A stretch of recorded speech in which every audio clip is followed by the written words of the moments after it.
Deixa eu te contar uma coisa que eu nunca contei para ninguém. Tem uma imagem que eu carrego comigo desde aquele dia. E não importa quantas reuniões eu presida, quantos contratos eu assine, quantas conquistas eu empilhe sobre a mesa de vidro do meu escritório. Essa imagem não some. Ela fica lá, quieta, esperando o momento em que a minha guarda baixa. E aí ela aparece inteira. A caneta na mão dela, a lágrima descendo pelo rosto, o papel branco da separação com uma mancha escura no canto esquerdo. Uma mancha de lágrima. No papel do nosso divórcio. E eu nem perguntei por que ela estava chorando. Eu preciso que você entenda o tipo de homem que eu era naquele dia. Não era um vilão de novela, não era um monstro sem sentimentos. Era algo pior. Era um homem de sucesso que confundiu conquistas com virtudes. Era um homem que achava que porque trabalhava duro, porque chegava cedo e saía tarde, porque o nome dele estava na fachada do escritório, ele automaticamente merecia respeito, admiração, lealdade. Um homem que achava que o sucesso profissional compensava todas as falhas que ele tinha como marido. Esse era eu. Felipe Estrada, 35 anos, sócio principal do escritório Estrada Martins, cabelo bem cortado, terno italiano, relógio suíço no pulso e um vazio dentro do peito que eu preenchia com trabalho porque era mais fácil do que olhar para ele de frente. Raquel e eu nos conhecemos na faculdade de Direito. Ela era a aluna mais inteligente da turma. Não a mais barulhenta, não a que levantava a mão toda hora querendo aparecer. A mais inteligente de verdade, daquele jeito silencioso que assusta, sabe? O tipo de pessoa que não precisa gritar, porque quando ela fala, todo mundo para. Ela tinha cabelos escuros, lisos, sempre presos num coque descuidado que ela desfazia no final do dia. E quando os cabelos caíam pelo ombro, era como se outra mulher aparecesse ali, menos advogada, mais ela mesma. Eu me apaixonei pelas duas versões. Casei com as duas. Nos primeiros anos, éramos parceiros em tudo. Acordávamos cedo, tomávamos café discutindo casos, dormíamos tarde lendo jurisprudência. Ela era júnior no escritório. Fui eu quem trouxe ela para lá depois que casamos, e olhando de trás, eu consigo ver com uma clareza que me envergonha que eu nunca deixei ela crescer ali dentro.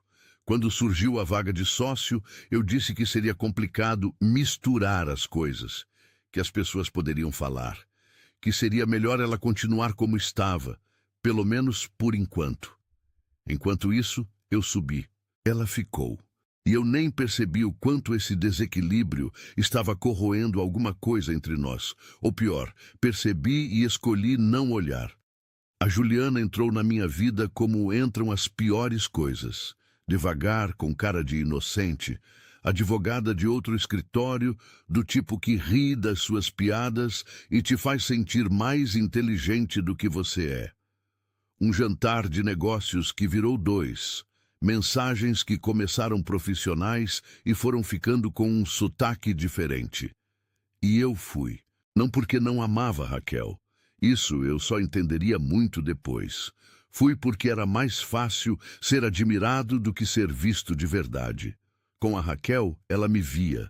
Sabia exatamente quem eu era, com todas as contradições, todas as inseguranças que eu escondia atrás do sobrenome bordado na fachada. Isso me assustava de um jeito que eu não sabia nomear. Então escolhi alguém que não me via assim, alguém para quem eu ainda era o personagem. Raquel descobriu pelas mensagens. Ela nunca me contou como, e eu nunca tive coragem de perguntar. O que eu sei é que ela não confrontou, não gritou, não jogou nada na minha cara, simplesmente mudou. Ficou quieta de um jeito diferente, mais densa, como se estivesse guardando alguma coisa grande dentro do peito. Eu percebi a mudança, mas convencia a mim mesmo de que era estresse do trabalho, que ela estava ocupada, que logo passaria. É impressionante a capacidade que um homem tem de acreditar no que é conveniente acreditar. Quando ela me disse que queria se separar, senti, e me odeia por admitir isso, um alívio. Não porque não gostava dela, porque estava cansado de carregar a culpa que eu fingia não ter. A separação me parecia uma saída limpa. Assina aqui, divide aquilo, fecha a porta, começa de novo. Simples, ordenado, como um contrato encerrado em comum acordo. O que eu não sabia, o que eu só fui descobrir muito tempo depois, da maneira mais brutal possível, é que nada daquilo era simples. E que a mulher que ia sentar do outro lado da mesa naquela sala de reunião carregava dentro dela um segredo que mudaria tudo o que eu pensava que eu sabia sobre aquela história. Uma semana antes da data marcada para o divórcio, Raquel fez um teste. No banheiro do escritório onde ela trabalhava, num cubículo pequeno com piso frio e iluminação de neon que faz tudo parecer mais cru do que é. Ela abriu aquela embalagem, esperou os minutos, olhou o resultado. Positivo. 6 semanas. Ela me contou isso depois, meses depois, numa conversa que vou te contar com calma quando chegar a hora. Mas ela me descreveu aquele momento com uma precisão que me fez entender o que significa carregar sozinha uma decisão desse tamanho. Ela disse que sentou no vaso sanitário, segurou o teste com as 2 mãos e ficou olhando para ele por um longo tempo sem chorar, sem gritar, sem entrar em colapso, pensando, calculando, sentindo o peso de uma escolha que nenhuma mulher deveria ter que fazer sozinha. E então ela decidiu, não ia contar, não por maldade. Ela fez questão de deixar isso claro. Não era vingança. Não era punição, era proteção. Era uma mulher que tinha visto de perto que tipo de homem eu era, que tinha observado durante meses como eu operava e que sabia, com a frieza analítica de uma advogada que entende de poder, que se eu soubesse daquela gravidez, eu usaria essa informação como ferramenta. Não de maldade deliberada, mas porque era o que eu fazia com tudo, transformava em negociação. E ela se recusava a deixar que nosso filho virasse cláusula de um acordo. Ela decidiu sozinha, guardou o teste no fundo da bolsa, voltou para a mesa, continuou trabalhando. E uma semana depois, estava sentada do outro lado da mesa de reunião com sua própria advogada, me olhando com aquela calma que eu confundia com indiferença e que, na verdade, era a coisa mais corajosa que eu já vi na vida. Eu lembro de tudo daquele dia com uma nitidez que me assombra. O cheiro do ar-condicionado gelado da sala, o barulho seco das páginas sendo viradas. O café que alguém tinha esquecido na beira da janela e que exalava aquele aroma amargo, já frio. Eu estava de terno azul escuro, o da reunião com clientes importantes, porque era isso que aquilo representava para mim. Uma reunião importante que precisava ser encerrada. Conferi o relógio pelo menos 3 vezes. Tinha jantar com a Juliana às 8. A Raquel chegou sem atraso. Blazer preto, cabelos soltos, a bolsa de couro castanho que ela usava nos dias de tribunal. Sentou. Não me olhou de imediato. Olhou os papéis, olhou a advogada dela, olhou a janela por um segundo e então me olhou. E havia alguma coisa naquele olhar que eu não soube ler na hora. Agora eu sei. Era despedida. Era o olhar de alguém que está fechando uma porta que ela mesma abriu e percebendo que do outro lado não tem nada que valha a pena manter aberta. Os advogados foram fazendo o que advogados fazem. Páginas sendo folheadas, cláusulas sendo lidas em voz alta, canetas sendo passadas de um lado para o outro. Fui generoso no acordo financeiro. Não por culpa, eu me convencia, mas por eficiência. Queria que fosse rápido, limpo, sem briga. Ela aceitou sem discutir nenhum ponto. Outro sinal que eu ignorei. Uma advogada da qualidade de Raquel não aceita tudo sem questionar, a menos que o que ela quer não esteja naquele papel. Chegou a hora dela assinar. Vi a caneta na mão dela, vi quando ela abaixou a cabeça sobre o papel. E vi com total clareza. Não tem como fingir que não vi. A lágrima que caiu, uma só, bateu no papel com um som que não existe, que é silencioso, mas que eu ouço até hoje. Eu não perguntei nada. Fiquei olhando para ela assinar, pensar em quanto tempo levaria até eu conseguir sair dali. Se dava tempo de passar no apartamento antes do jantar. A lágrima ficou ali, no canto do documento, uma mancha pequena e redonda numa folha que representava 5 anos de casamento. E eu não disse uma palavra. Ela assinou, levantou, guardou a caneta na bolsa, cumprimentou a minha advogada com um aceno de cabeça.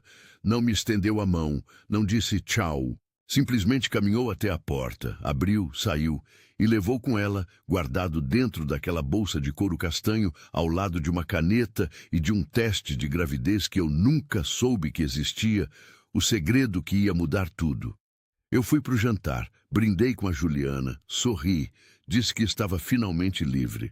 E enquanto eu levantava a taça de espumante numa mesa de restaurante iluminado de São Paulo, Raquel estava no carro, na rua, com a mão na barriga ainda plana, conversando em silêncio com alguém que eu nem sabia que existia. Às vezes, a vida te dá exatamente o que você pediu, e é só muito depois que você descobre o preço do que você jogou fora, sem nem ter o trabalho de olhar direito.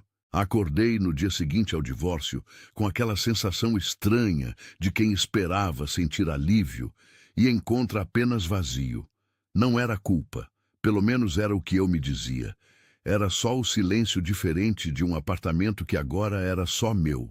As coisas dela já retiradas na semana anterior, com aquela eficiência cirúrgica que eu devia ter percebido que era sinal de planejamento, não de frieza.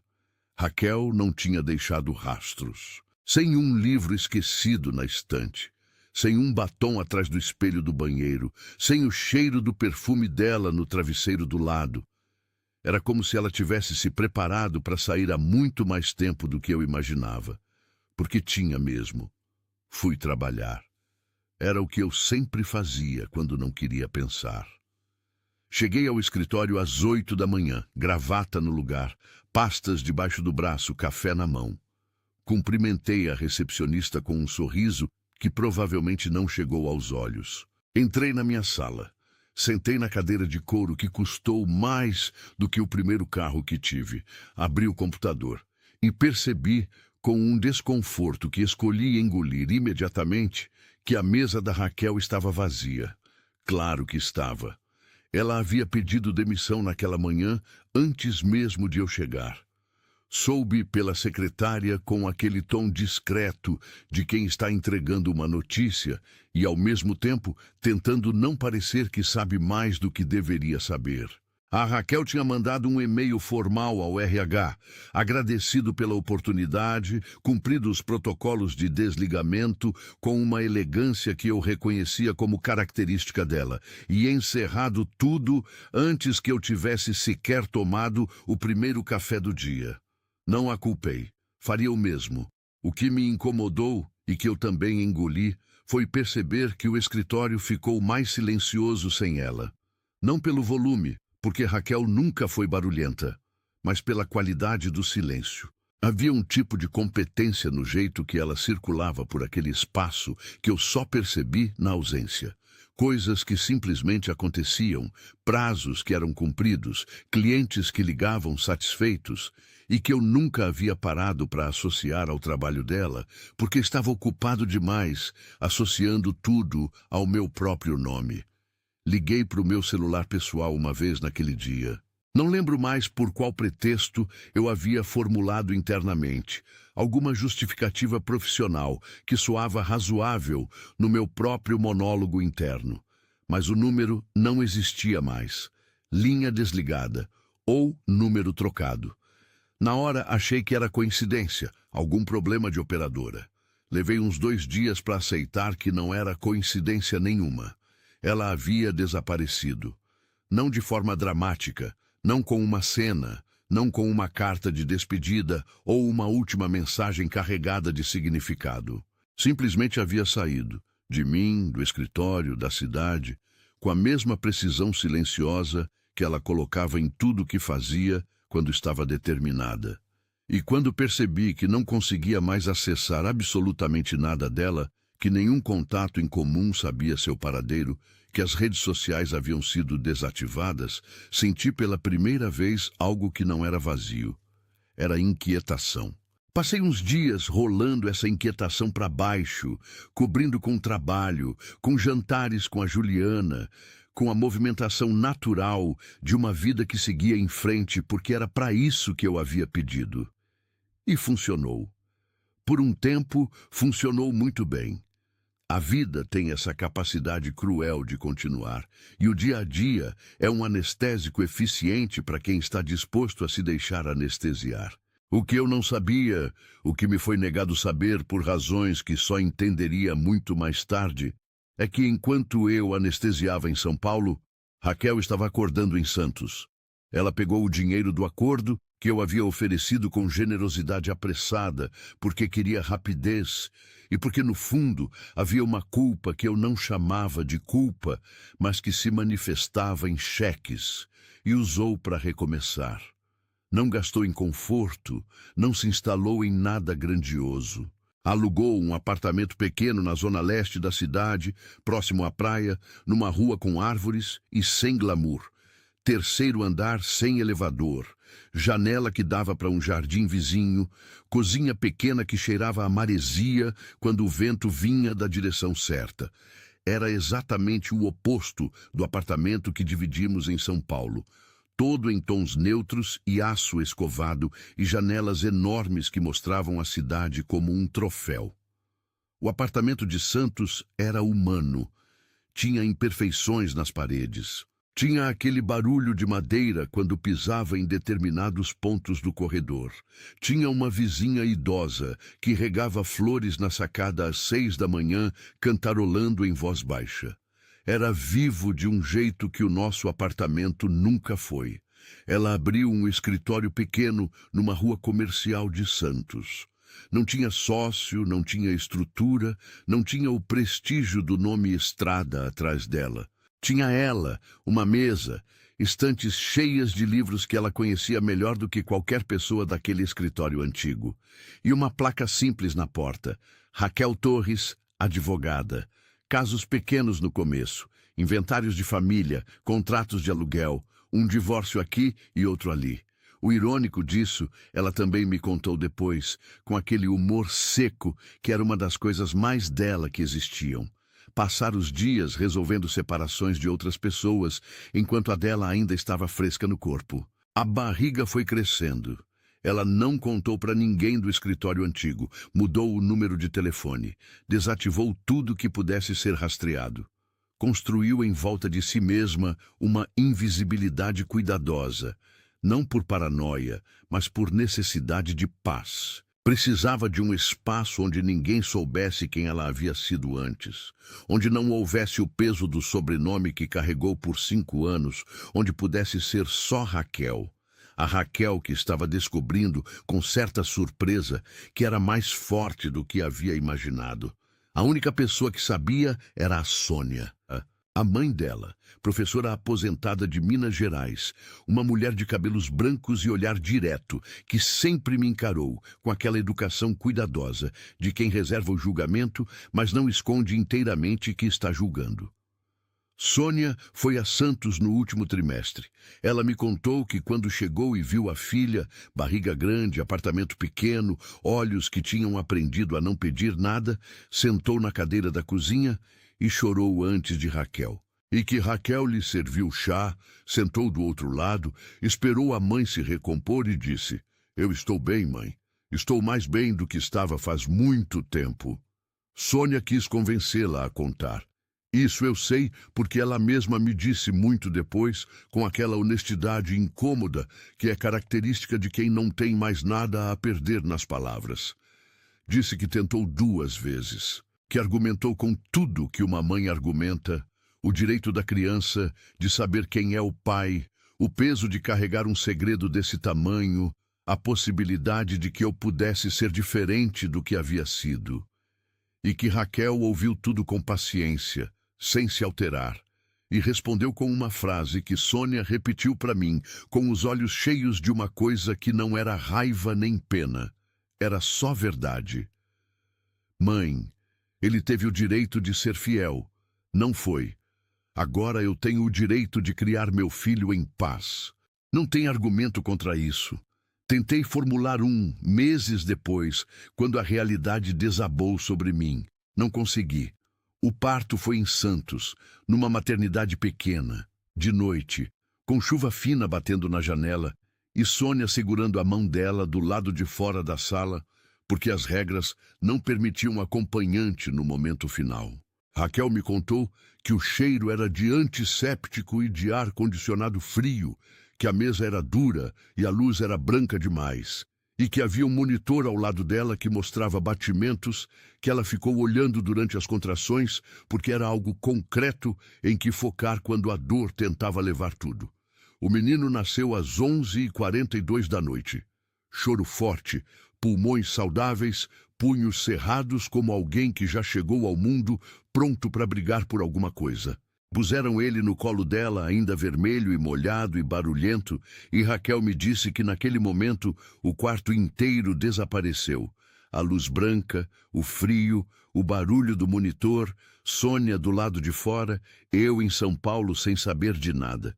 Desapareceu tudo. Ficou só ela e aquele menino que ela ainda não conhecia, mas que reconheceu imediatamente, num nível que está abaixo do pensamento, abaixo até da emoção. Davi. Ela chamou de Davi. Então, olhou para o rosto dele pela primeira vez com calma, sem o caos do parto. Só ela e ele, num silêncio que a chuva do lado de fora emoldurava com um som constante e suave. E o que ela viu a parou.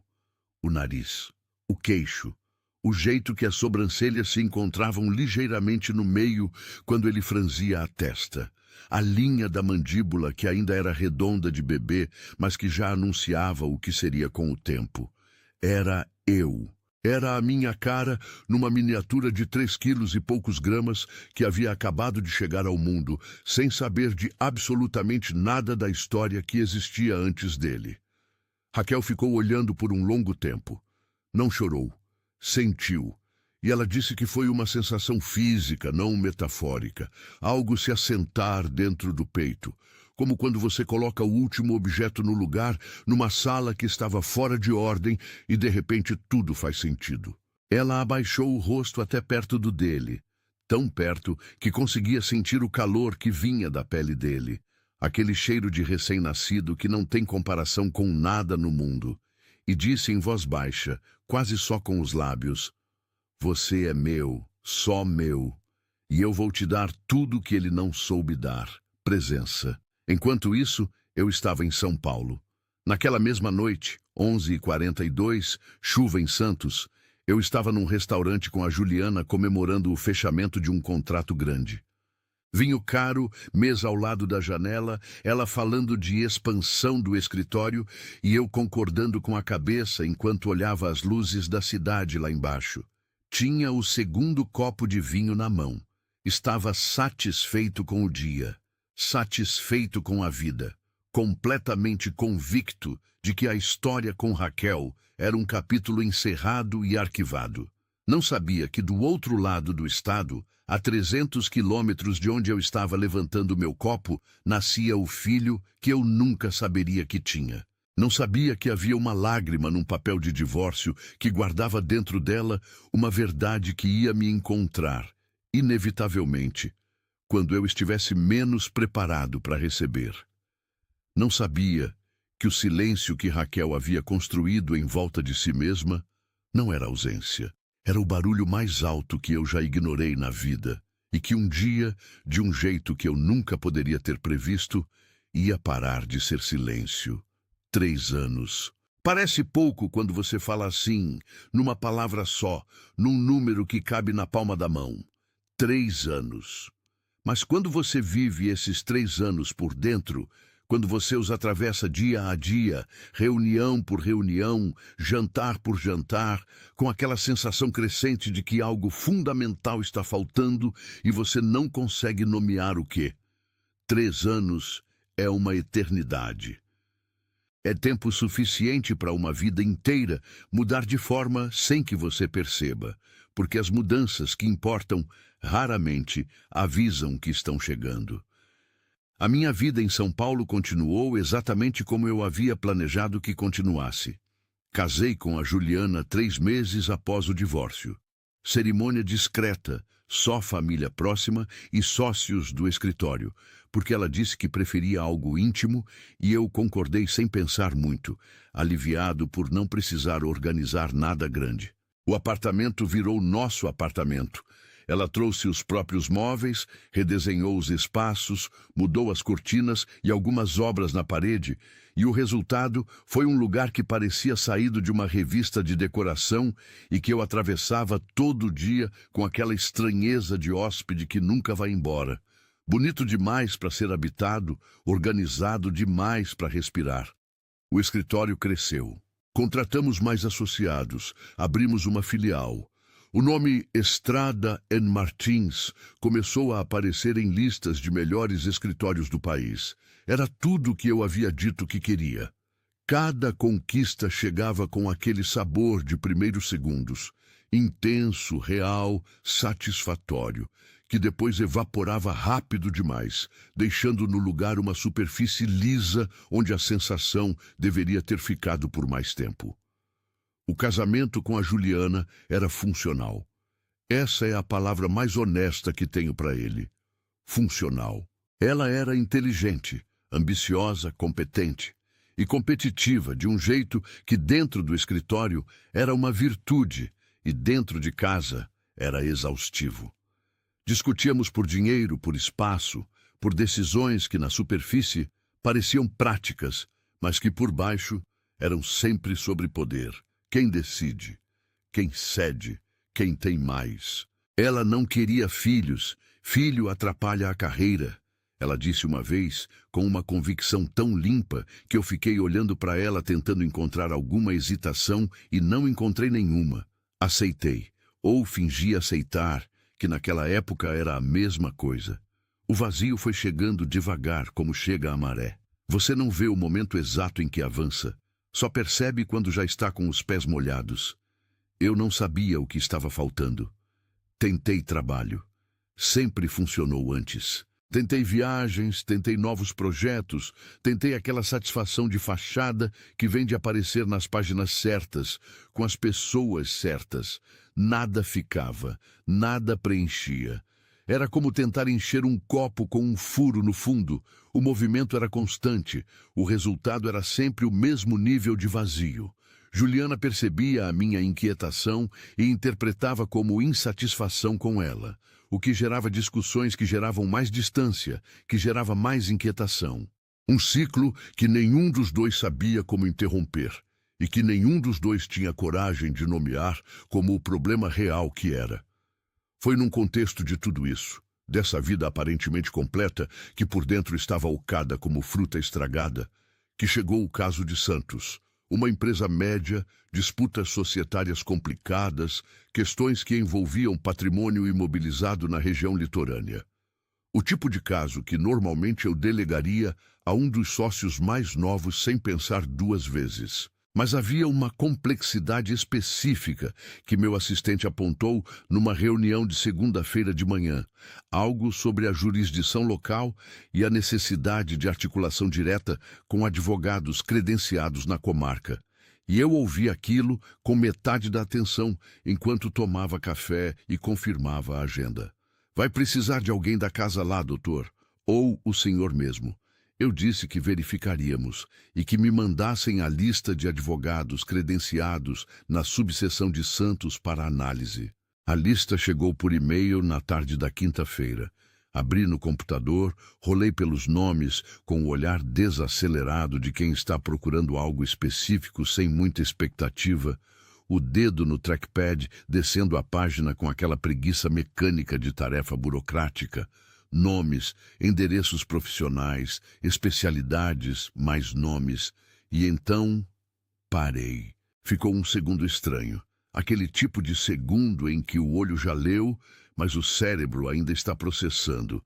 Como quando você reconhece um rosto numa multidão antes de conseguir colocar um nome nele. Depois, o nome veio. Claro, inevitável, com o peso de 5 anos dentro de 3 palavras. Raquel Torres Estrada, advogada autônoma, subseção de Santos. Especialidade, direito de família, contratos, inventários. Fiquei olhando para aquelas 4 linhas por mais tempo do que eu deveria. O escritório continuava funcionando ao redor. Telefones, conversas no corredor, o barulho do ar-condicionado que nunca para. E eu estava parado naquele nome como se o chão tivesse afundado ligeiramente sob os meus pés. Ela estava em Santos. Há quanto tempo? Por que Santos? Por que não havia mudado o nome profissional? Todas essas perguntas chegaram juntas e ao mesmo tempo, e eu as deixei ficarem sem resposta por alguns segundos enquanto ficava só olhando. Chamei o assistente. Pedi descrição no tom, sem precisar pedir descrição nas palavras. Ele entendeu, porque assistentes bons sempre entendem o que não é dito. A Raquel Torres Estrada que aparece aqui, ela está em Santos mesmo? Atua lá? Ele confirmou em menos de 10 minutos. Raquel Torres, escritório próprio, ativa, registrada na OAB, endereço comercial, numa rua do centro de Santos. Senti algo que levei um tempo para classificar. Não era saudade, pelo menos não o que eu reconhecia como saudade. Era curiosidade, mas não a curiosidade leve de quem ouve notícia de um conhecido distante. Era uma curiosidade com peso, com textura, do tipo que fica no estômago e não no pensamento. O que ela estava fazendo lá? Como era a vida que ela havia construído naquela cidade, que ela havia escolhido quando escolheu desaparecer de mim? Juliana me encontrou na sala naquela noite, com aquele olhar de quem já chegou em casa numa conversa que ainda não começou. O que foi? Eu disse nada. Trabalho. Ela ficou me observando por um segundo a mais do que o necessário, naquele jeito dela de medir antes de falar, e então disse: "Você está diferente desde essa tarde." Eu repeti que era trabalho. Ela aceitou porque era mais fácil aceitar do que insistir, e nós dois sabíamos disso. Mas não era nada, era longe de ser nada. Nos dias que seguiram, tomei a decisão de ir pessoalmente a Santos. Coloquei justificativas profissionais em volta dessa decisão, como se coloca moldura em volta de um quadro, para parecer que o que importa é a moldura e não o que está dentro. A complexidade do caso, a necessidade de presença, a importância do cliente. Tudo verdade. Nada era o motivo real. Santos me recebeu com aquele calor úmido de cidade litorânea que gruda na pele e amolece tudo.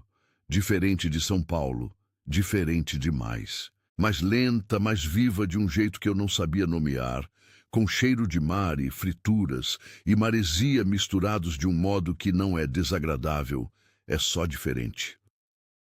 As ruas do centro tinham aquela escala humana que cidade grande perde quando cresce. Prédios que não tentam tocar o céu, calçadas com gente que caminha sem pressa de destino marcado. Resolvi o caso em 2 dias.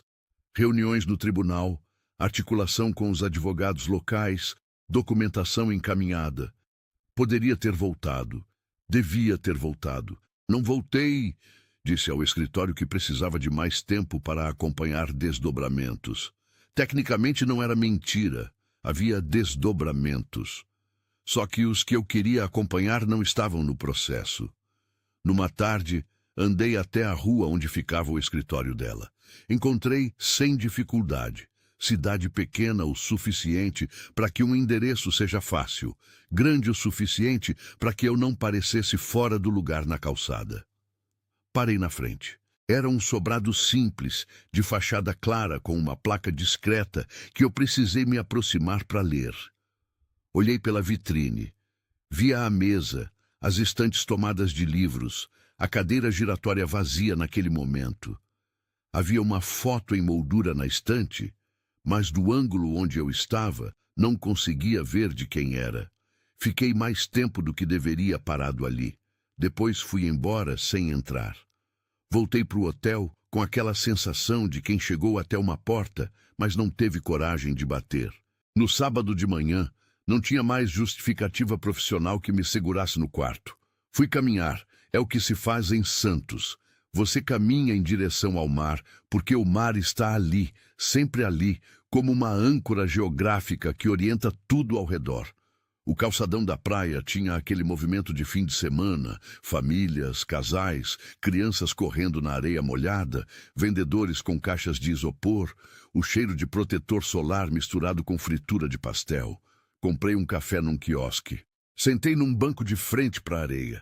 Fiquei olhando o mar por um tempo, aquela extensão cinza azulada que não tem começo nem fim visível, pensando em nada de forma organizada.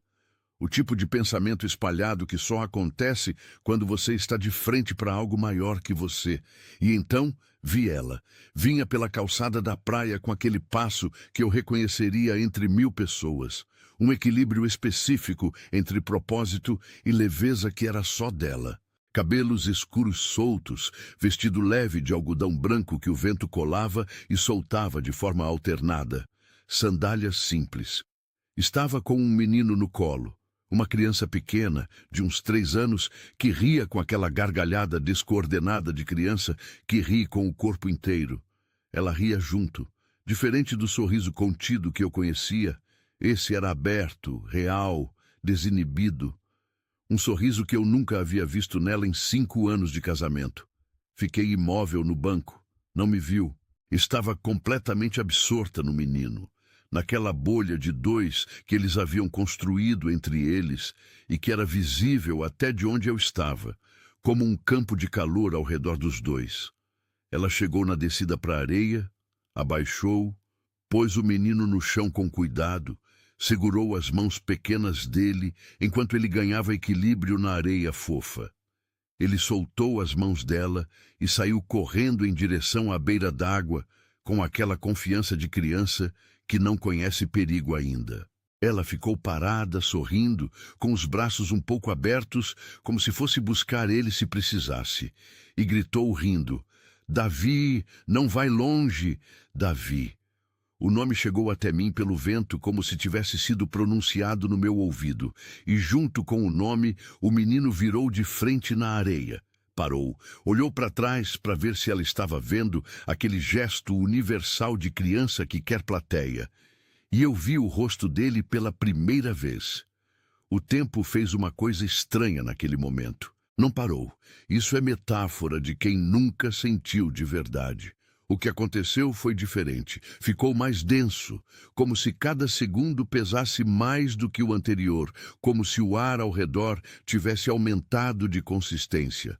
O nariz, o queixo, a linha da sobrancelha, o jeito de inclinar a cabeça ligeiramente para a direita quando prestava atenção em alguma coisa. Eu faço isso, sempre fiz. A Juliana já reclamou desse tique 2 vezes. Era a minha cara. Era a minha cara com 3 anos. Numa tarde de sábado, numa praia de Santos, correndo descalço em direção ao mar, sem saber absolutamente nada de quem eu era.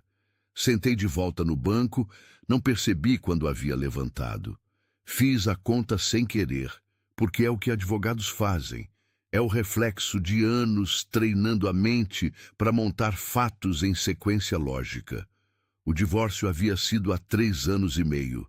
O menino tinha 3 anos. Ela havia sumido imediatamente depois, mudado de número, desaparecido da cidade. O divórcio que ela assinou chorando. A lágrima no papel que eu não perguntei. Ela sabia. Quando sentou naquela sala e assinou aquele documento com a caneta tremendo na mão, ela já sabia que estava grávida. E não disse uma palavra. O café que eu segurava estava frio. Não lembro quando tinha esfriado. A xícara de papel estava amassada, onde meus dedos haviam apertado sem perceber. Raquel pegou o menino que havia se aproximado demais da espuma, ajoelhou na areia, secou os pezinhos molhados com uma toalha pequena que tirou da bolsa, disse alguma coisa que ele respondeu com uma palavra que o vento não me deixou ouvir, e então levantou os 2. Ela em pé, ele no colo de novo. e caminhou pelo calçadão de volta, passando a menos de 20 metros de onde eu estava sentado. Não olhou para minha direção. Continuei olhando até eles sumirem na curva da calçada. O menino acenava para trás, para ninguém, para tudo, do jeito que crianças acenam, quando ainda acham que o mundo inteiro é amigo. Fiquei no banco por quanto tempo eu não sei. O sol havia mudado de posição quando me levantei. O café estava completamente frio e eu nunca havia bebido. Havia brindado com espumante o fim do casamento. Havia dito que estava livre.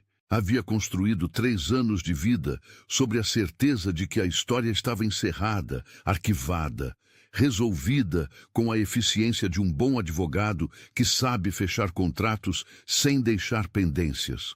A pendência tinha 3 anos, cabelo escuro, o meu nariz, e acabava de correr descalça numa praia de Santos, sem ter a menor ideia de que o pai dela estava sentado num banco a 20 metros, assistindo tudo com o coração aos pedaços. Naquela noite não dormi. Fiquei deitado no quarto do hotel olhando para o teto, aquele teto branco sem nada, sem uma sombra sequer que me desse algo em que focar. O ar-condicionado fazia aquele barulho constante e baixo que em condições normais ajuda a dormir, e naquela noite era um zumbido que entrava pelo ouvido e não deixava o pensamento assentar.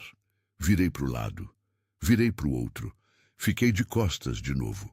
O teto continuava branco e vazio e a conta continuava fechando do mesmo jeito toda vez, sem nenhuma saída diferente.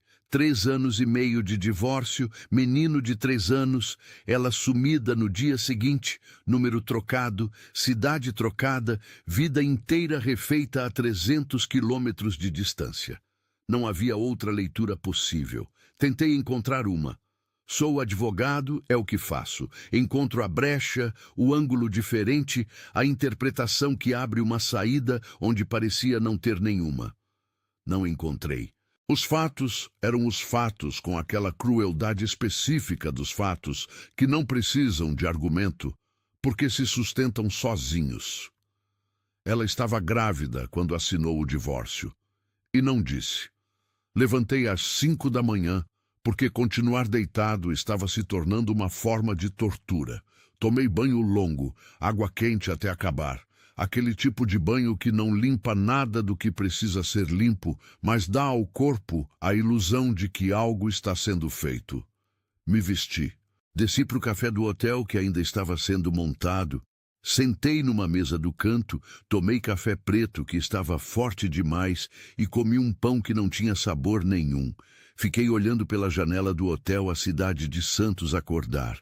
Tem algo específico no jeito que cidade litorânea acorda que cidade grande não tem. É mais devagar, mais orgânico, como se o ritmo do mar regulasse também o ritmo das pessoas. Os primeiros a aparecerem na rua foram os pescadores, depois os padeiros, depois os velhos que caminham cedo porque o corpo não deixa dormir mais. Fui olhando tudo isso com aquela atenção esvaziada de quem está vendo sem estar presente. E fui pensando. Não no que fazer. Ainda não conseguia chegar nessa pergunta. Estava preso na anterior. No porquê. Por que ela não contou? O que passou pela cabeça dela naquele banheiro do escritório quando viu o resultado do teste? O que ela pesou, o que ela decidiu e como decidiu? Eu a conhecia bem o suficiente para saber que não havia sido impulsivo. Raquel não tomava decisões impulsivas. Cada movimento dela tinha lógica, tinha camadas, tinha uma consistência interna que às vezes me irritava quando éramos casados, porque tornava impossível ganhar qualquer argumento com ela. Ela havia pensado naquilo, havia considerado as opções. E havia escolhido o silêncio com a mesma deliberação com que escolhia qualquer coisa importante. O que eu não conseguia e que me pesava de um jeito físico, como peso real no peito, era encontrar essa escolha injusta. Tentei. Fiquei construindo o argumento mental de que ela havia me privado de algo que era meu direito, que havia tomado uma decisão unilateral que me excluía de uma história que eu tinha parte. O argumento se formava. Ficava de pé por alguns segundos e então desmoronava porque eu me lembrava da lágrima no papel. Me lembrava do relógio que eu conferi 3 vezes naquela sala de reunião. Me lembrava do jantar que eu fui comemorar enquanto ela ia embora com um segredo que eu havia tornado necessário guardar. Ela não havia me privado de nada que eu havia demonstrado merecer. Essa conclusão chegou com aquela clareza incômoda das conclusões que você não pode refutar porque veio de dentro, não de fora. Ninguém me disse isso. Eu mesmo cheguei lá, sentado num café de hotel em Santos, às 6 da manhã. E a honestidade disso doeu de um jeito que nenhuma acusação externa jamais doeria. Passei os 2 dias seguintes em Santos com uma dupla existência que era exaustiva de manter. Durante o dia, resolvia as pendências do caso. Reuniões, documentos, telefonemas. Funcionava. Entrava no modo automático que anos de prática constroem, aquele piloto que assume quando a parte consciente está ocupada com outra coisa. Os clientes não perceberam nada. Os colegas de Santos não perceberam nada. Eu apresentava a versão completa, profissional, articulada de mim mesmo, enquanto por dentro havia um barulho surdo que não parava.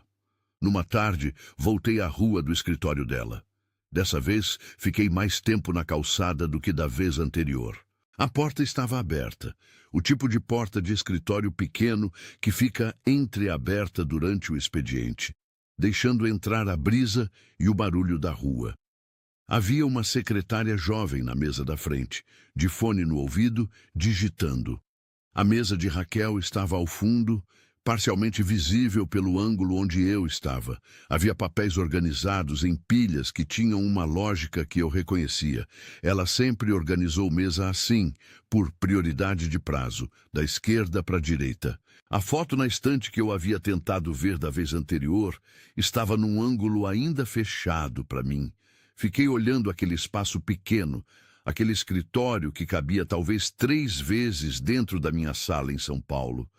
E senti algo que levei um tempo para identificar como inveja. Não do tamanho, não do prestígio, da coerência. Havia algo ali que era inteiramente dela, construído por ela, sem o peso de nenhum nome emprestado ou nenhuma conveniência de casamento. Era o lugar de uma pessoa que havia decidido quem queria ser. E havia construído exatamente isso, sem compromisso com a versão que o mundo esperava. Fui embora antes que alguém me visse. No sábado de manhã, não havia mais argumento interno que me mantivesse no quarto. Era o tipo de manhã de litoral que parece feita para movimento. Céu limpo, aquela claridade que o mar devolve para o ar de manhã cedo, brisa que cheira a sal e a algo indefinível que é específico de cidade que vive de frente para a água. Fui ao calçadão sem ter um destino claro, que é outra forma de dizer que tinha um destino muito claro e não queria admitir. Comprei sorvete num quiosque. Não estava com fome, nem com vontade de sorvete, mas as mãos precisavam de algo para fazer. E o gesto de pagar e receber o copinho deu ao corpo a ilusão de propósito. Sentei num banco, comi sem provar. Olhei o mar. Ela apareceu 20 minutos depois. Desta vez sem o menino no colo.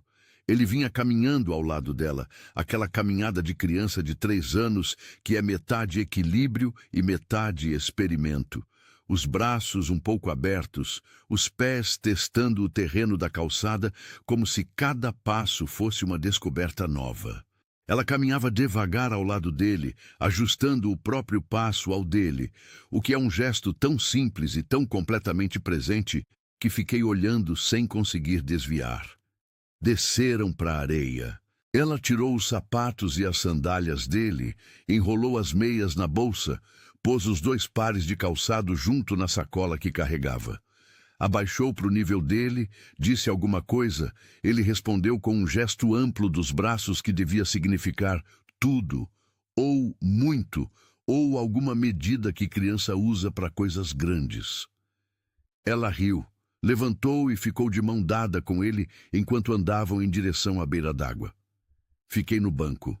O sol estava numa posição que me deixava parcialmente na sombra de uma árvore do calçadão, o que significava que eu os via claramente, mas havia pouca chance de que um olhar casual me encontrasse.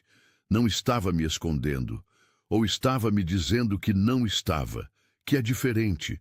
Estava só sentado num banco público numa manhã de sábado, numa cidade que não era a minha, olhando uma mulher que havia sido minha mulher brincar com uma criança que era meu filho sem saber que era. Davi entrou na água até o tornozelo e parou, surpreso com a temperatura ou com a textura da espuma, não sei. Fez aquela cara de concentração que crianças fazem quando estão processando uma sensação nova. Testa franzida, boca levemente aberta, o corpo inteiro dedicado ao momento. E então a onda seguinte veio, maior, molhou até o joelho, e ele soltou uma gargalhada que chegou até mim pelo vento com toda a clareza de uma nota musical.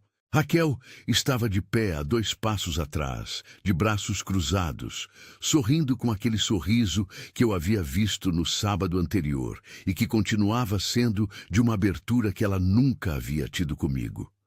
Não era julgamento, era observação.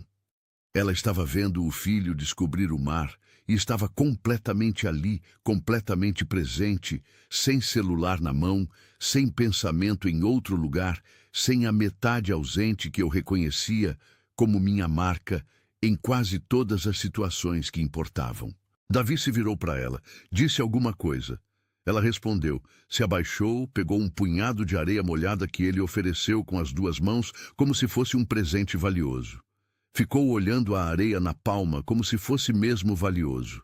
Ele riu de novo. Eu estava com o copinho de sorvete na mão e o sorvete havia derretido completamente, escorrendo pelo meu pulso e eu não havia percebido.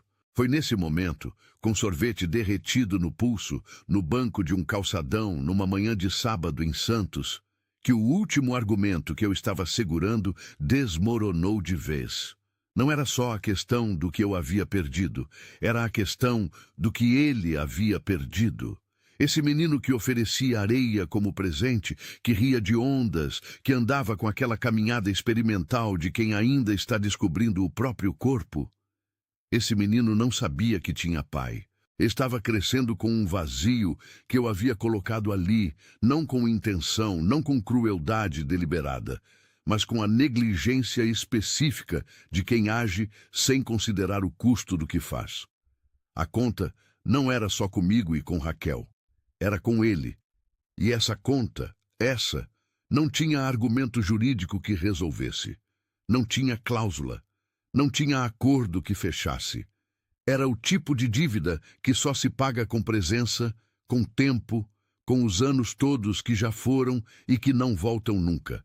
Raquel pegou o menino no colo quando ele começou a dar sinais de cansaço, os olhos pesando, o corpo relaxando contra o dela, com aquela entrega total de criança que confia completamente em quem carrega. Secou os pés dele com a toalha, calçou as sandalinhas, ajeitou o cabelo dele que o vento e a maresia haviam bagunçado. Ele disse alguma coisa com a cabeça já apoiada no ombro dela. Ela respondeu em voz baixa, a boca perto do ouvido dele, e começou a andar pelo calçadão de volta. Passou pela minha direção sem me ver. 5 metros. 4. 3. Segurei o ar. Ela passou. O menino dormindo no ombro dela, a bolsa do outro lado, as sandálias na sacola, o cabelo dela bagunçado pelo vento do mar. Passou direto, o olhar adiante, os passos regulares e certos de quem sabe exatamente para onde está indo. Não me viu. Fiquei olhando as costas deles até sumirem na curva do calçadão. O menino com a cabeça no ombro dela, a mão pequena solta nas costas dela, completamente entregue ao sono, com aquela confiança absoluta de quem nunca teve razão para duvidar de quem carrega. Joguei o copinho de sorvete derretido no lixo ao lado do banco. Limpei o pulso na calça, levantei. Tinha uma ligação para fazer. Tinha uma verdade que eu precisava confirmar com alguém que soubesse, porque mesmo com toda a evidência, mesmo com a conta fechando do mesmo jeito toda vez, Havia uma parte de mim que ainda precisava ouvir de alguém que sim, era real. Não era coincidência. Não era eu construindo uma história onde não havia nenhuma. E então tinha Raquel, que eu precisava encontrar de frente, olho no olho, sem calçadão entre nós e sem distância segura. Só não sabia ainda como chegar lá sem que ela fechasse a porta antes que eu terminasse a primeira frase. Naquela noite liguei para o meu assistente. Não era tarde, 9 e pouco. O tipo de horário em que ainda é aceitável ligar para alguém que trabalha para você sem que pareça emergência, mas que já é tarde o suficiente para deixar claro que o assunto não pode esperar até amanhã. Ele atendeu no segundo toque, que é a marca de quem está sempre disponível, porque aprendeu que disponibilidade é moeda nesse trabalho. Fui direto. Não dei contexto, não expliquei, não construí justificativa em volta do pedido. Só disse: preciso que você levante tudo que encontrar sobre a Raquel Torres em Santos. Endereço residencial, endereço do escritório, rotina se conseguir e se ela tem filhos. Silêncio de 2 segundos. O tipo de silêncio de quem está registrando uma instrução que saiu fora do padrão habitual e está decidindo se pergunta ou simplesmente executa. Ele executou. Até quando, doutor? Disse que precisava o quanto antes. Ele disse que daria um retorno até o dia seguinte à tarde. Desliguei. Fiquei com o celular na mão por um momento, olhando a tela escura que devolvia um reflexo distorcido do meu próprio rosto. Não reconheci completamente o que vi ali. Não pela imagem, mas pela expressão. Era o rosto de alguém que havia acabado de cruzar uma linha e sabia disso. Dormi mal de novo. Mas diferente da noite anterior, que havia sido agitada e circular, essa foi uma insônia mais quieta. Deitei de costas, olhei o teto e fiquei pensando no Davi dormindo no ombro de Raquel naquela tarde, naquela entrega completa, naqueles braços que não agarravam porque não precisavam. A confiança de quem nunca teve razão para duvidar do colo que carrega. Fiquei pensando em quantas noites assim havia tido sem que eu soubesse. Quantas febres, quantas manhãs de primeiro dente, primeiro passo, primeira palavra. Quantas vezes Raquel havia feito tudo sozinha, de noite, em silêncio, num apartamento pequeno em Santos, enquanto eu dormia em São Paulo, sem saber que havia algo para perder. O retorno do assistente chegou na tarde seguinte, como prometido. Raquel Torres. Escritório próprio na rua que eu já conhecia.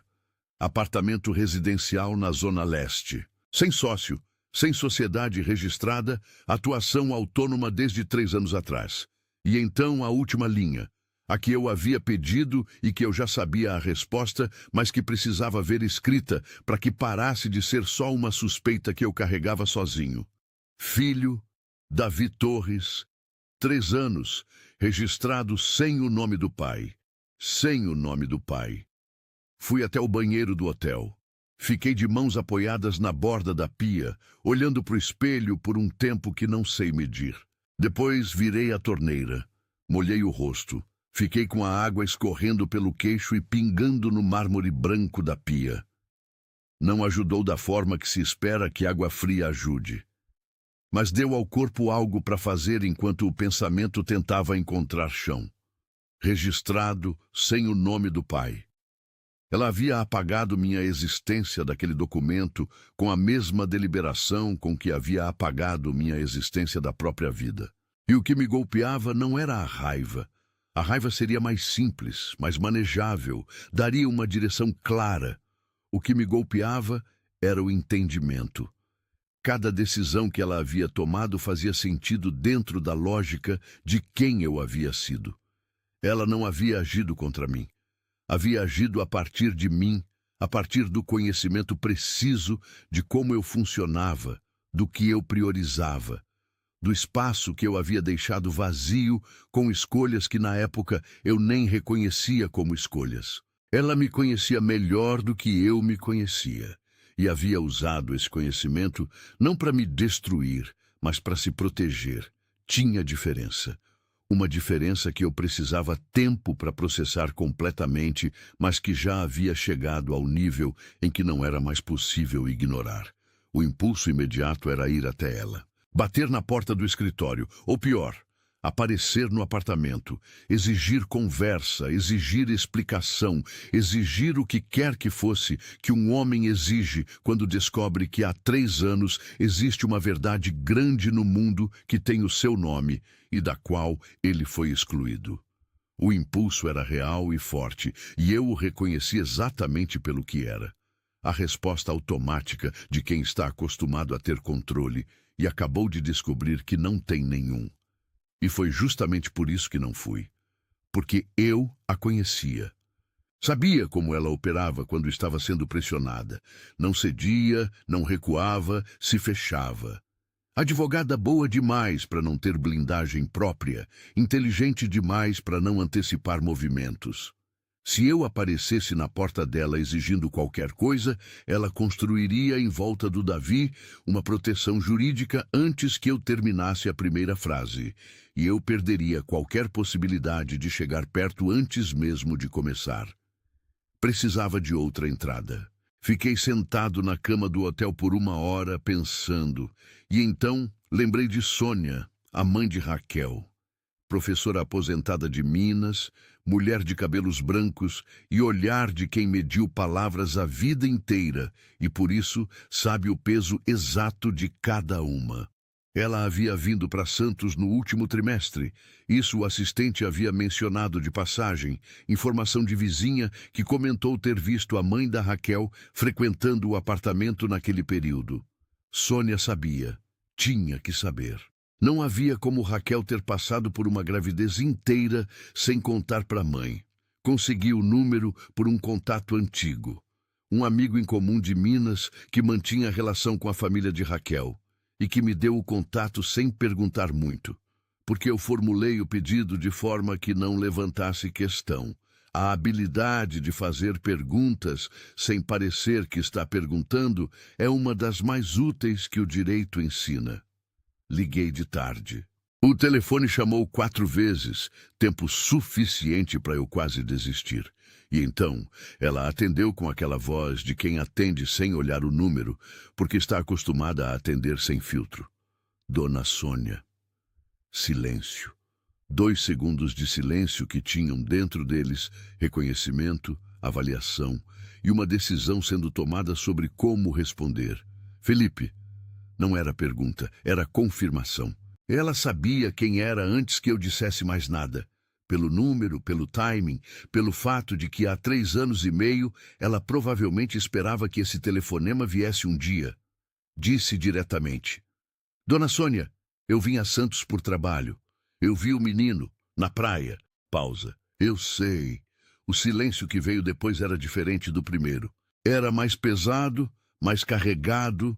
O tipo de silêncio que antecede palavras que a pessoa está escolhendo com cuidado, porque sabe que cada uma vai pousar de forma diferente. Quando ela falou, a voz estava controlada, mas havia algo por baixo do controle. Não raiva, não era raiva. Era uma espécie de cansaço velho. O cansaço de quem carregou uma opinião sobre uma situação por muito tempo sem poder dizer em voz alta.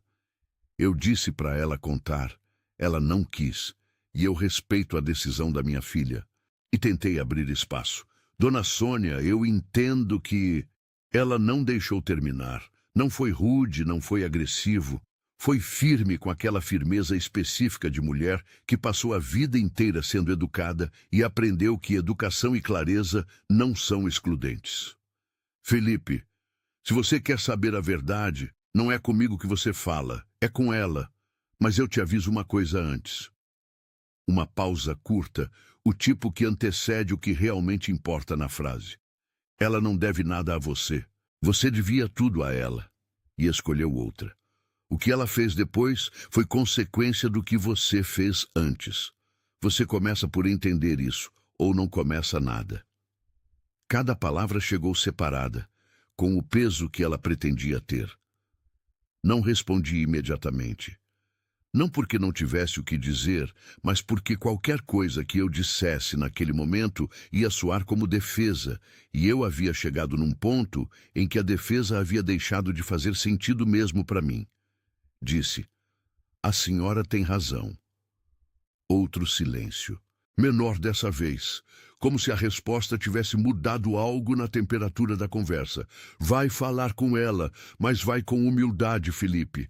Não com processo, não com advogado, não com o Felipe Estrada, sócio do escritório, com o homem que errou. Se você aparecer lá como advogado, ela fecha a porta e você merece que feche." Desliguei. Fiquei com o telefone na mão, o quarto do hotel em silêncio ao redor. O barulho distante do mar entrando pela janela entreaberta. Juliana ligou às 8. "Quando você volta?" A voz tinha aquela tensão comprimida de quem está fazendo pergunta simples, mas quer dizer outra coisa. Disse que não sabia. "Como assim não sabe, Felipe? Você está em Santos há quantos dias por um caso que já estava resolvido?" Não respondi. "O que está acontecendo?" disse. "Nada que eu consiga explicar agora." Ela ficou em silêncio por 3 segundos e desligou. Não liguei de volta. Na manhã seguinte fui ao escritório dela. Desta vez sem ficar na calçada, sem medir da vitrine, sem argumento de distância segura. Entrei. A secretária levantou os olhos do computador com aquele sorriso profissional de recepção. Disse que a doutora estava em audiência e perguntou se eu gostaria de deixar recado ou marcar horário. Disse que esperaria. Ela apontou as cadeiras da recepção com um gesto gentil e voltou para o computador. Sentei. O escritório tinha aquele cheiro específico de papel e de ar que circula entre livros velhos. Um cheiro que eu conheço desde a faculdade e que sempre associei ao direito antes de associar ao dinheiro que o direito pode gerar. Havia uma planta no canto que estava sendo bem cuidada. Uma xícara de café esquecida na beira da mesa da secretária, ainda com vapor saindo. Uma pilha de processos ao lado da impressora com post-its coloridos nas bordas. Era um lugar vivo. Simples e vivo. Esperei 40 minutos. Não mexi no celular, não verifiquei e-mail, não fiz nada do que faço normalmente quando tenho 40 minutos parados. Fiquei sentado, com as mãos juntas, olhando para frente, deixando o tempo passar sem tentar preenchê-lo. Ouvi os passos dela antes de vê-la, aquele passo que eu reconheceria entre 1000. E então ela apareceu na porta, pasta debaixo do braço, blazer escuro de audiência, cabelos presos. Entrou falando alguma coisa para a secretária, enquanto ainda estava de costas, virou e me viu. A pasta escorregou, não caiu completamente. Ela reagiu rápido, o reflexo de advogada que não deixa processo cair no chão, mas escorregou o suficiente para que os papéis se espalhassem pela metade. Ela abaixou, recolheu tudo com movimentos precisos que eu reconheci como controle deliberado. A forma que ela tem de reorganizar o exterior quando o interior está sendo reorganizado à força. Levantou, olhou para mim, e havia naquele olhar uma camada de coisas que eu não conseguia separar completamente. Surpresa que já havia se transformado em algo mais frio, uma guarda levantada em tempo real, e por baixo de tudo, muito no fundo, algo que se pareceu por um segundo com medo. Não de mim, de o que eu representava chegando até ali, naquele escritório que era o espaço que ela havia construído longe de tudo que eu era. A voz saiu firme, mais firme do que qualquer coisa que o rosto havia deixado escapar por um segundo. "O que você faz aqui?" Me levantei, fiquei de pé, sem me aproximar, sem invadir espaço. Disse com a mesma calma que ela havia usado, porque era o único tom que tinha alguma chance de manter a porta aberta. "Eu vi o Davi, na praia, sábado." Pausa. Deixei a frase ficar no ar. "Ele é meu, Raquel." Ela não negou, não confirmou, não piscou. Ficou me olhando por um momento que durou mais do que qualquer momento daquela semana inteira, e então disse com uma precisão que eu só consigo descrever como cirúrgica: "Se você quer conversar, marca horário. Esse é meu escritório, não sua sala de estar. Virou as costas. Caminhou em direção à mesa dela. Fui até a porta. Parei com a mão na maçaneta. E sem me virar, porque havia algo no gesto de não virar que era necessário naquele momento, perguntei: por que você não me contou? O silêncio que veio tinha textura. Era denso, carregado, cheio de 3 anos dentro. Então ela respondeu. E a frase chegou até mim com aquela clareza de coisa que foi guardada por muito tempo e saiu com o peso exato de tudo que carregava. Porque você estava ocupado demais escolhendo outra mulher para notar que eu estava criando a sua. Saí. Fechei a porta com cuidado, porque bater seria fácil demais e eu havia deixado de merecer o fácil. E fiquei parado na calçada por um momento, com o sol de Santos batendo de frente. E pela primeira vez em muito tempo não tive nenhum argumento para formular. Nenhuma contraproposta, nenhuma estratégia de resposta, só a verdade dela, limpa, precisa, sem apelo, ficando no ar entre mim e uma porta fechada. Ela demorou 3 dias para responder. Não mandei mensagem, não liguei, não voltei ao escritório. Fiz o que ela havia pedido. Marquei horário, por e-mail, com a formalidade que o espaço dela exigia. Escrevi o e-mail 4 vezes antes de enviar. As 3 primeiras versões tinham explicação demais, justificativa demais. A arquitetura verbal de quem está se defendendo antes de ser acusado. A 4ª versão tinha 2 linhas. Se você aceitar conversar, eu apareço onde e quando você disser. Sem advogado. Sem pauta prévia. Só conversa. Ela respondeu no 3º dia. Um café no centro, sábado de manhã, sem Davi. Cheguei 20 minutos antes. Escolhi mesa no canto, de costas para a parede, aquele reflexo antigo de quem passou anos em reuniões difíceis e aprendeu que sentar de frente para a porta dá uma ilusão de controle, que às vezes é necessária. Pedi café. Olhei o cardápio sem ler nada. Olhei o relógio 2 vezes e parei de olhar, porque estava me tornando aquele homem que confere o relógio durante o divórcio da própria esposa. E eu havia prometido para mim mesmo que esse homem havia ficado para trás.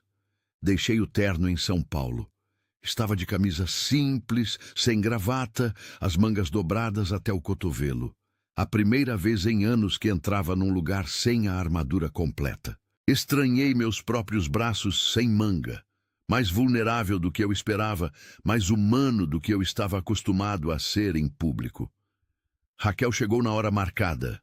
Blazer azul, o mesmo que havia usado no dia da assinatura do divórcio, e eu precisei de um segundo para absorver se era coincidência ou se era intencional, e então decidi que não importava, porque os 2 significavam a mesma coisa. Ela havia chegado inteira, sem concessão, como era. Sentou. Não disse bom dia. Não disse nada por um momento. Ficou me olhando com aquela avaliação silenciosa que sempre me desarmou, porque eu nunca consegui decifrar completamente o que ela estava calculando. Pedi o café ao garçom sem olhar o cardápio, e então pousou as mãos na mesa, juntas, e esperou. Comecei errado. Percebi na metade da frase, mas já estava comprometido com o começo. Por que você escondeu meu filho? O rosto dela não mudou, mas havia algo nos olhos. Não raiva, era mais frio que raiva. Era o olhar de quem esperava exatamente essa primeira frase e já tinha a resposta há muito tempo. Eu não escondi, eu protegi. De quê? De você. O silêncio que veio depois tinha peso de coisa concreta. Não era o silêncio de quem não tem o que dizer. Era o silêncio de quem está deixando a frase ocupar o espaço que merece antes de colocar a próxima. Ela continuou. A voz era calma, não com a calma de quem não sente, mas com a calma de quem sentiu tudo há muito tempo e chegou do outro lado. Quando eu sentei naquele escritório para assinar o divórcio, eu já sabia. 6 semanas. E eu olhei para você, conferindo o relógio, pensando no jantar com a Juliana. E pensei, esse homem não merece essa notícia, não merece esse poder. Tentei abrir. Raquel, eu nunca... Você faria. Não foi agressivo. Foi claro, com aquela clareza de diagnóstico preciso. Porque é o que você faz. Você transforma tudo em negociação. É advogado até na hora de amar. E eu me recusei a deixar meu filho virar cláusula de contrato. Não respondi, porque ela tinha razão. E a pior versão de ter razão é aquela que a própria pessoa reconhece antes que alguém precise confirmar. O café chegou. Nenhum dos dois tocou. Ela ficou olhando a xícara por um segundo e então disse algo que eu não esperava.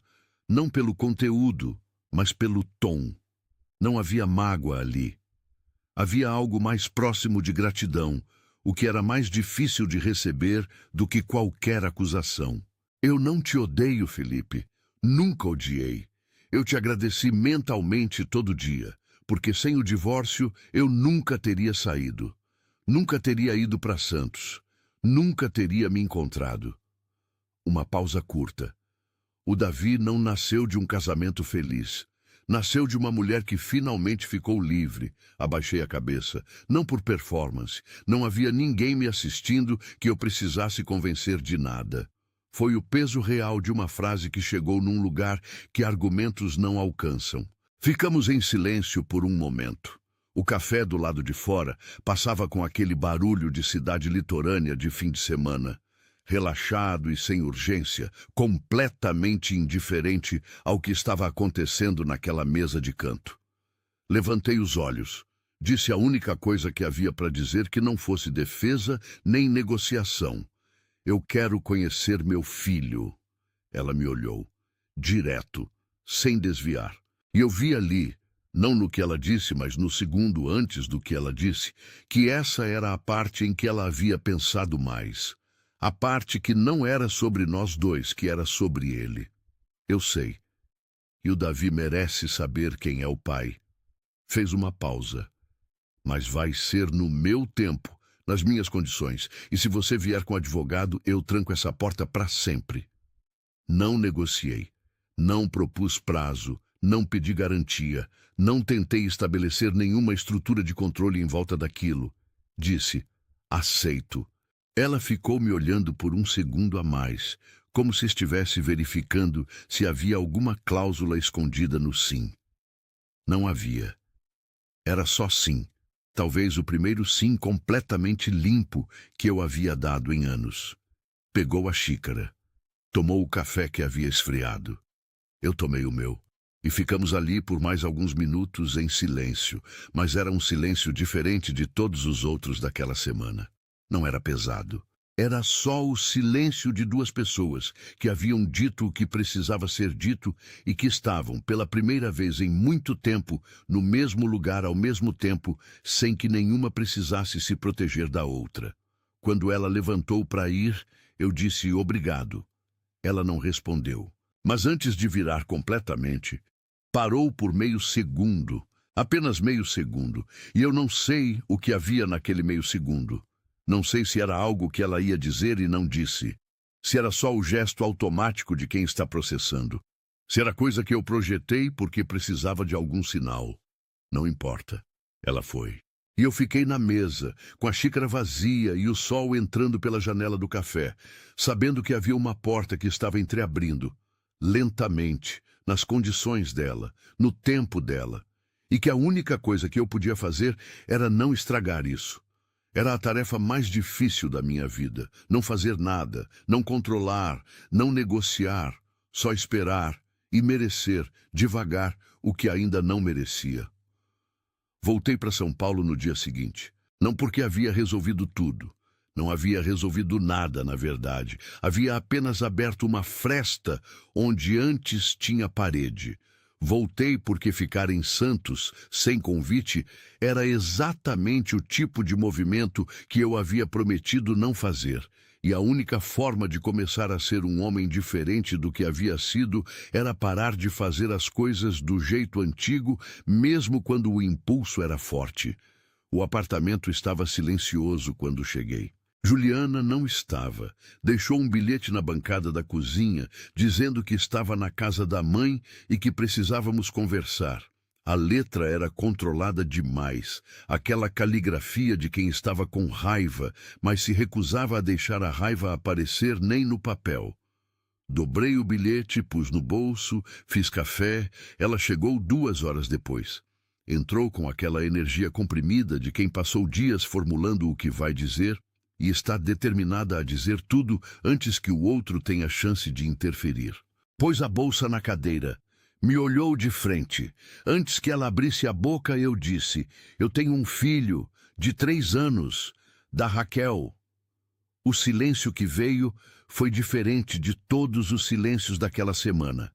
Era o silêncio de quem preparou um discurso inteiro e acabou de ver o chão sair debaixo do discurso. Ela ficou me olhando por alguns segundos. Então a raiva chegou. Não devagar, chegou inteira, com a força de quem havia segurado por tempo demais. Ela escondeu um filho. Isso é crime, Felipe. Alienação parental, sonegação de... Não, disse com calma, mas com uma firmeza que a fez parar. Não é crime, é consequência, minha.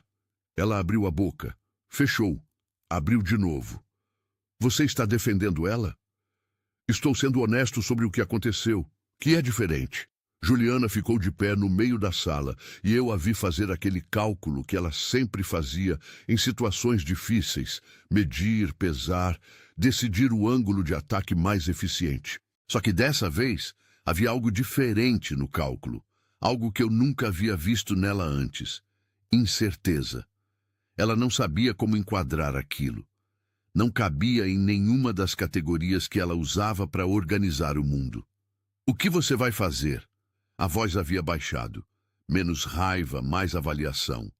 Vou estar presente na vida do meu filho, no tempo que a Raquel estabelecer, nas condições dela. Nas condições dela. Repetiu as palavras como se estivesse testando o peso delas. Você está ouvindo o que está dizendo? Você vai deixar ela ditar as regras? Sim.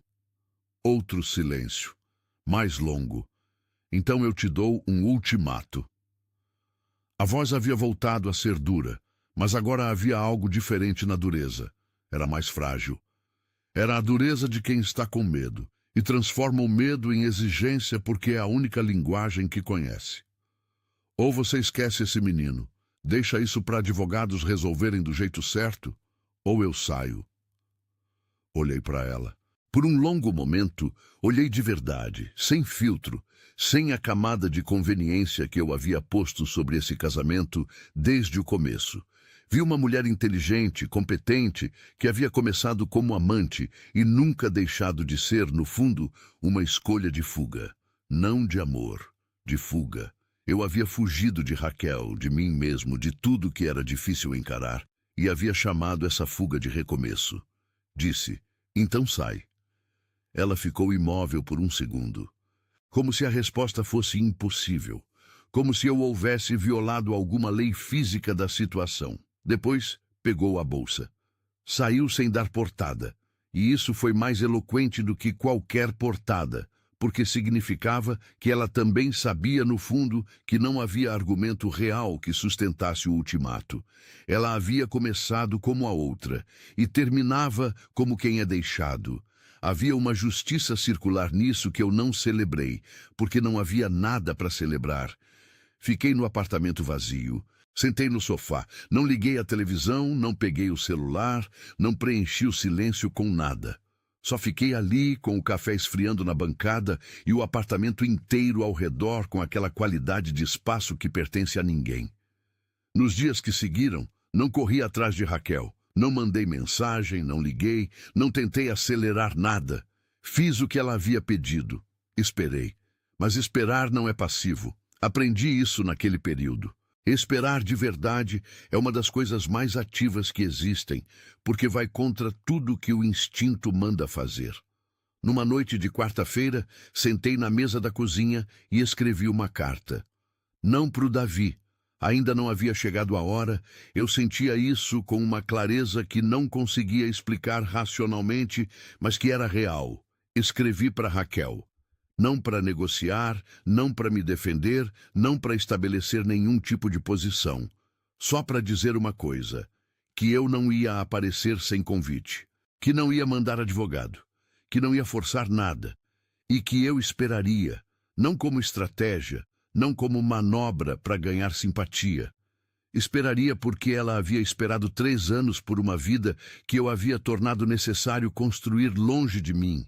E o mínimo que eu podia fazer era devolver esse tempo na única moeda que ainda tinha valor: paciência. Escrevia à mão, não por romantismo, mas porque carta digitada parece documento, e eu havia prometido para mim mesmo que ia parar de transformar tudo em documento. Mandei pelos correios. Endereço do escritório, porque era o espaço profissional dela, e eu ainda não tinha o direito de chegar no espaço pessoal. Ela não respondeu, não esperava que respondesse. 2 semanas depois, escrevi outra carta, dessa vez para o Davi. Levei 3 noites para terminar. Não porque não sabia o que dizer, sabia demais. O problema era saber o que dizer e não saber ainda a quem estava dizendo. Ele tinha 3 anos. Não ia ler aquilo agora. Mas eu precisava escrever. Precisava que existisse em algum lugar físico, num papel com minha letra, uma evidência de que desde o momento em que soube que ele existia, eu havia pensado nele. Mandei para Raquel com uma nota dobrada por fora. A nota dizia apenas: se você achar que é hora, entrega. Se não for hora, guarda. Eu confio em você. Essa frase, eu confio em você, me custou mais do que qualquer coisa que escrevi naquelas semanas.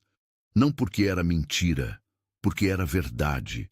E reconhecer que eu confiava nela mais do que havia confiado em qualquer decisão minha própria era uma humildade que eu ainda estava aprendendo a não engolir. A carta para o Davi dizia: Oi, Davi. Meu nome é Felipe. Eu sou um homem que cometeu erros muito grandes. Mas o maior erro da minha vida foi não estar ali quando você nasceu. Eu não sei se você vai ler essa carta agora ou daqui a 20 anos. Mas quando ler, saiba que desde o dia que eu soube que você existia, eu não parei de pensar em você. Não porque eu sou um bom pai, eu ainda não sou, mas porque eu quero ser, se a sua mãe deixar. Não sei quantos dias depois Raquel leu. Não sei se leu no escritório ou em casa, se era de dia ou de noite, se o Davi estava por perto ou dormindo. Só sei o que ela me contou depois, com aquela honestidade que era a coisa mais dela que existia, que leu 2 vezes, que na segunda vez chorou. Não por mim.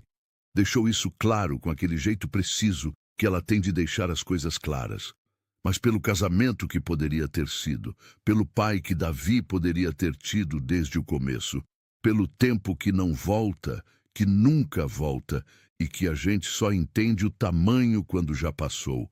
E então pegou o telefone e ligou. Eu atendi no primeiro toque. Ela disse, sem preâmbulo, com aquela voz que eu havia passado 3 anos sem ouvir, e que chegou pelo telefone como chegam as coisas que você não sabia que havia sentido falta até sentir. Domingo, Praça da Praia, 10 da manhã. Uma pausa. Ele gosta de sorvete de morango. Cheguei 1 hora antes, não por ansiedade, ou não só por ansiedade. Cheguei cedo, porque precisava de tempo para ser aquele lugar antes que eles chegassem. Precisava sentar numa praça de Santos, numa manhã de domingo, e deixar o barulho do escritório, dos processos, dos anos todos de armadura profissional ficar em São Paulo onde pertenciam. Precisava chegar sem o Felipe Estrada, sócio, advogado, homem de terno. Precisava chegar só como Felipe. O que percebi sentado naquele banco com o sol da manhã batendo no rosto era uma versão de mim mesmo que eu mal conhecia. Comprei sorvete de morango num quiosque perto da praça. Segurei o copinho, olhei e percebi que nunca havia prestado atenção se gostava ou não de morango. Tinha passado a vida inteira comendo o que era servido em eventos, o que era pedido em jantares de negócios, o que a situação determinava. Nunca havia parado num quiosque de praça numa manhã de domingo para escolher um sabor porque queria. Provei. Era doce demais para minha preferência habitual. Mas havia algo no gesto de estar ali, de pé, num domingo de sol, com um sorvete de morango na mão, porque um menino de 3 anos gostava de morango. Havia algo naquilo que era mais real do que qualquer coisa que eu havia feito nos últimos anos. O sorvete derreteu antes que eles chegassem. Comprei outro. Esse também derreteu. O sol de Santos, numa manhã de verão, não tem consideração com sorvete de ninguém. Fui comprar o terceiro com aquele sentimento levemente ridículo de homem adulto que já derreteu 2 sorvetes esperando e que não tem nenhuma intenção de parar de esperar. E foi nesse momento, sorvete número 3 na mão, que vi eles aparecendo pela calçada. Raquel vinha de vestido claro, cabelos soltos, aquela bolsa de couro castanho que ela usava nos dias que importavam. E o Davi vinha ao lado dela com aquele passo que eu já havia memorizado. Metade equilíbrio, metade descoberta. Os braços um pouco abertos, como se o mundo precisasse ser equilibrado com o corpo inteiro. Ele estava falando alguma coisa. Eu ainda não conseguia ouvir. Mas pelo gesto das mãos era alguma coisa importante, do tipo que só tem importância quando você tem 3 anos e tudo ainda é enorme. Raquel me viu. Nossos olhares se encontraram por um segundo e ela fez um gesto quase imperceptível com a cabeça. Não era sorriso, não era aprovação exatamente. Era reconhecimento. Era: você veio, você chegou antes, você está aqui, de verdade. Era suficiente. Era mais do que eu merecia naquele momento. Eles chegaram até onde eu estava. Eu abaixei levemente, não num gesto exagerado de aproximação, mas num ajuste natural de quem está tentando não ser grande demais para uma criança pequena. O Davi parou na frente de mim com aquela avaliação direta de criança que ainda não aprendeu a disfarçar o que está pensando. Me olhou de cima a baixo com uma seriedade que me fez querer rir e que eu segurei porque parecia errado rir. Estendi o sorvete. Ele pegou com as 2 mãos, aquelas mãos pequenas que fecharam em volta do copinho com uma confiança total, sem hesitação. Lambe uma vez, grande, e levanta o rosto para mim com aquela expressão de quem acabou de confirmar uma hipótese importante. Obrigado, moço. Você gosta de morango também? A voz dele era mais clara do que eu esperava, mais formada. Havia uma precisão nas palavras que me surpreendeu e que eu depois entendi como a marca de uma mãe que conversou com ele como pessoa desde o primeiro dia, que nunca simplificou o vocabulário achando que criança não entende. Disse que gostava, que era meu sabor favorito. Era mentira. Mas era uma mentira que naquele momento decidiu se tornar verdade, porque algumas preferências a gente escolhe depois de já crescido, quando finalmente aparece alguém que vale a pena ter preferências por. Raquel sentou num banco próximo. Não se afastou demais, mas deu espaço suficiente para que o Davi e eu tivéssemos o encontro sem que ela precisasse intermediar cada segundo. Era um equilíbrio delicado que só alguém com a inteligência emocional dela conseguiria manter, presente o suficiente para que ele se sentisse seguro, distante o suficiente para que algo pudesse começar. O Davi terminou o sorvete com aquela eficiência de criança que come com o corpo inteiro e então me puxou pelo dedo. Um gesto tão natural, tão sem cerimônia como se me puxar pelo dedo fosse a coisa mais óbvia do mundo. Em direção ao playground, no canto da praça. Me joguei naquilo sem reserva. Empurrei balanço com mais força do que devia na primeira vez. Ele gritou de susto e depois gritou de alegria, que eram gritos completamente diferentes e que eu aprendi a distinguir em tempo real. No esconde-esconde fui péssimo de propósito, me escondendo atrás de coisas que não escondiam ninguém. E ele me encontrava com aquele triunfo desproporcionalmente feliz de quem acabou de resolver algo muito difícil. Deixei ele ganhar toda vez não porque achei que devia, mas porque ver aquele rosto de vitória era genuinamente a melhor coisa que eu havia visto em muito tempo. Havia um trepa-trepa que ele subia com uma determinação que não aceitava ajuda. Empurrei a mão uma vez e ele disse: "Eu sei, moço", com uma firmeza que era inteiramente a mãe dele, e eu tirei a mão e fiquei ali embaixo só olhando. Pronto, mas sem interferir. Em algum momento olhei para Raquel no banco. Ela estava de perna cruzada, olhando para nós com aquela expressão que eu não conseguia ler completamente. Não era alegria exatamente, não era tristeza, era algo no meio que talvez não tivesse nome ainda. Era o olhar de quem está vendo uma coisa que custou muito acontecer e que ainda não sabe bem o que fazer com o fato de que está acontecendo. Não sorri para ela. Ela não sorriu para mim. Mas havia algo naquele olhar trocado que era mais honesto do que qualquer sorriso. No fim da tarde, o Davi foi perdendo batalha para o sono. Aquela rendição gradual de criança que resiste até o último segundo e depois some de uma vez. Estava sentado no colo de Raquel quando os olhos fecharam definitivamente, a cabeça pesando no ombro dela, a respiração ficando mais funda e espaçada. Sentei no banco ao lado, não muito perto, não muito longe. O sol estava descendo no mar e o céu tinha aquela cor específica de fim de tarde em cidade litorânea, laranja e rosa e uma faixa de azul escuro no horizonte que ia crescendo devagar. Ficamos em silêncio por um tempo que não precisou ser preenchido. Depois disse, "Obrigado." Ela ficou olhando para o mar. Respondeu sem me olhar, a voz baixa para não acordar o Davi. Ele mereceu esse dia. Eu não mereço, mas eu vou merecer. Um dia de cada vez. Ela não respondeu, mas também não disse que não. Os meses que vieram depois foram feitos desses dias de cada vez. Me mudei para Santos, não anunciei, não pedi permissão, simplesmente aluguei um apartamento simples numa rua a 10 minutos do dela e fiz de Santos a minha cidade. Não porque havia sido convidado, porque havia decidido que estar perto era a única forma de ser presente. E presença era a única moeda que ainda tinha algum valor real naquela história. Não aparecia sem convite. Quando ela chamava, eu ia. Quando não chamava, eu mandava carta. Havia me tornado um homem que manda cartas, o que teria parecido impossível para mim mesmo 3 anos atrás.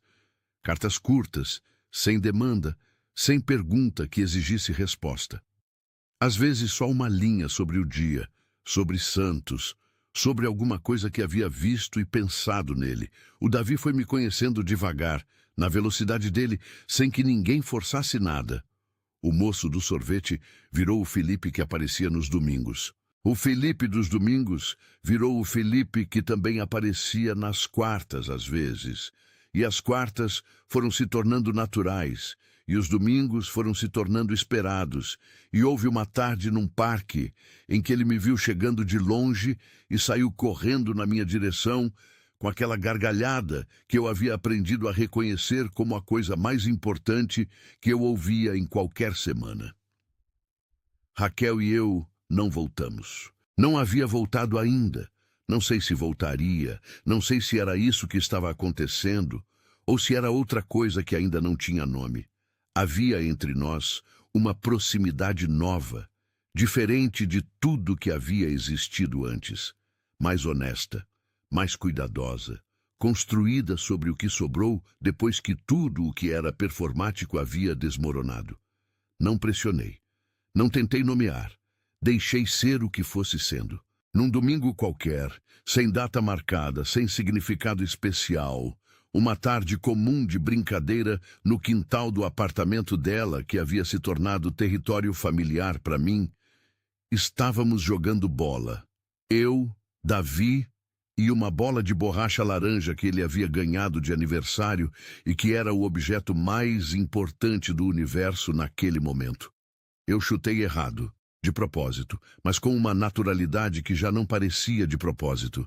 A bola foi longe, ele saiu correndo atrás, pegou, voltou correndo, preparou o chute com aquela concentração total de criança que ainda acha que cada gesto precisa de preparação, e antes de chutar, sem levantar os olhos da bola, sem nenhum preâmbulo, sem nenhuma cerimônia que marcasse o peso do que estava prestes a dizer. "Pai, chuta aqui." Parei. A bola veio na minha direção e eu não me movi por um segundo. Aquele segundo em que a palavra pousou e ficou. Não como surpresa exatamente, mas como chegada. Como quando algo que estava sendo esperado finalmente aparece e você percebe que o esperar havia sido mais intenso do que você sabia. Olhei para Raquel, que estava na varanda com uma xícara na mão. Ela estava me olhando.